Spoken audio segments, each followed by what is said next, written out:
bagaimana seorang ustadz menjelaskan silsilah Syekh Hasyim Asy'ari dengan Kiai Haji Ahmad Dahlan. Awal-awal saya cuek aja, terus saya tonton terus tulisan, loh kok ini menarik sekali. Itulah kesan pertama dengan Ustadz Adi Hidayat. Kita tidak perlu satu organisasi, tidak perlu satu sekolah, tidak perlu satu guru, bertemu dalam satu titik, mukhlishina lahuddin. Mudah-mudahan titik itulah yang mempertemukan kita.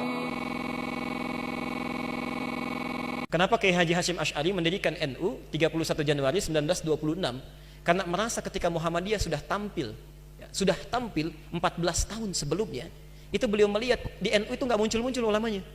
Asy'ari dengan pendiri Muhammadiyah, Muhammad Darwish, itu satu keluarga, satu saudara yang sama, bahkan ngajinya sama-sama, itu di Semarang, di Kiai Haji Soleh Darat.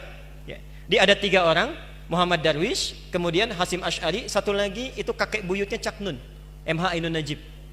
Cuma 2 ini yang menonjol, karena menonjol, bagus baca kitabnya, soleh orangnya, itu langsung diperintahkan pergi ke Mekah, diberikan kitab. Kalau kakek buyutnya MH Ainun Najib, itu cuma diberikan cincin pada saat itu. Saat berangkat ke Mekah, berguru di guru yang sama, namanya Syekh Ahmad Khatib dari Sambas, dikenal dengan Syekh Ahmad Khatib As-Sambasi. Nah, setelah dilihat-lihat sampai kembali ke Nusantara di masa yang sama, itu Masya Allah, ternyata keduanya punya visi yang sama, tapi punya beda karakter. Yang satu senang praktek, namanya Muhammad Darwish, lantas pulang diganti nanti menjadi Ahmad Dahlan. Yang satu lagi senang menulis kitab. Nah, Hasyim Asy'ari ini menulis 19 kitab dalam hidupnya.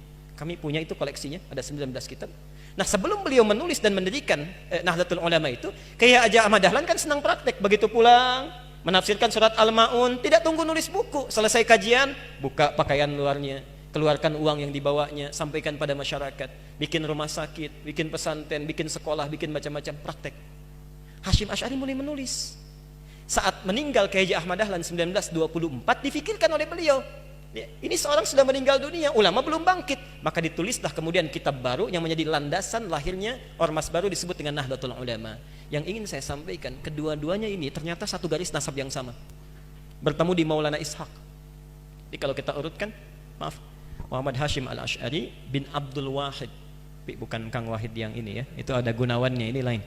Bin Abdul Wahid bin Abdul Halim. Abdul Halim itu nama aslinya Pangeran Benawa, dikenal dengan Sultan Hadiwijaya, nama lainnya Joko Tingkir. Bin Abdullah bin Abdul Fattah bin Abdurrahman. Abdurrahman ini anaknya Sunan Giri, bukan Giri yang ini tapi.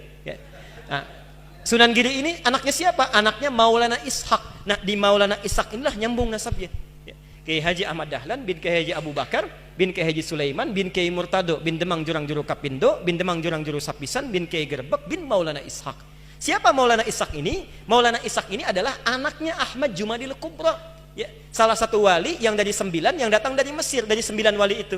Ahmad Jumadil Kubra ini siapa? Ini adalah salah satu wali yang punya 2 anak. Saya belum teruskan nasabnya. Anak pertamanya dibawa ke Nusantara, namanya Maulana Ishaq, melahirkan 2 ulama tadi. Anak keduanya lahir di Mesir, bernama Syarif Abdullah. Nah, nanti Syarif Abdullah inilah yang akan bertemu dengan salah satu anaknya Prabu Siliwangi.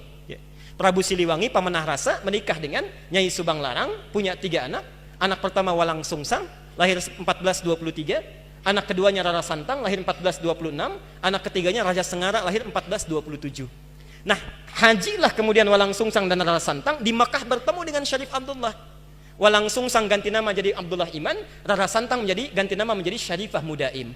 Jatuh cinta Syarif Abdullah dengan Syarifah Mudaim, menikahlah, pulang ke Mesir, tinggal 20 tahun, melahirkan anak bernama Syarif Hidayatullah. Berguru pada Syekh Ibnu Athaillah As-Sakandari. Pulang nengok kakek buyutnya, bertemu dengan Prabu Siliwangi. Saat itu tinggalnya ada di lingkaran Jati, maka dikenallah dengan saat itu dengan nama Sunan Gunung Jati.